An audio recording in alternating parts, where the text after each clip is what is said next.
ஆடி மாத பௌர்ணமியையொட்டி திருவண்ணாமலை அண்ணாமலையார் கோவிலில் சுவாமி தரிசனம் செய்ய பக்தர்கள் குவிந்துள்ளனர்.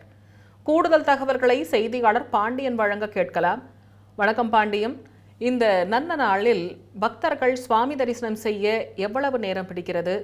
முழுமையான விவரங்களை பதிவு செய்யுங்க பாண்டியன். வணக்கம் திவ்யா.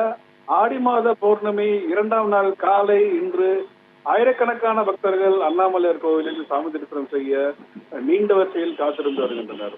குறிப்பாக ஆடி மாத பௌர்ணமியானது நேற்று இரவு 7:32 மணிக்கு தொடங்கி இன்று இரவு 8:54 மணிக்கு நிறைவடையும் என்பதால் நேற்று இரவு பக்தர்கள் கிரிவலம் மேற்கொள்ளலாம் என்று அண்ணாமலையார் கோவில் நிர்வாகம் சார்பில் அறிவிக்கப்பட்டது.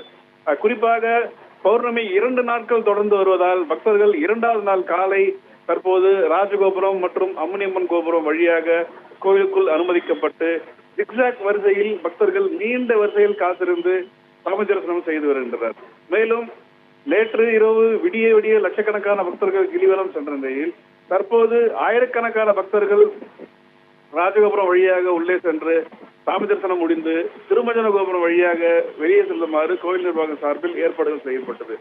இருப்பினும் ஒவ்வொரு முறை பௌர்ணமி நாட்களில் லட்சக்கணக்கான பக்தர்கள் வருகிறார்கள் என்பதால் மேலும் வரிசைகள் அமைத்து நீண்ட நேரங்கள் காத்திருக்காமல் பக்தர்கள் விரைவாக சாமி தரிசனம் செய்ய கோவில் நிர்வாகம் ஏற்பாடுகள் செய்ய வேண்டும் என்பதே பக்தர்களின் கோரிக்கையாக உள்ளது. திவ்யா,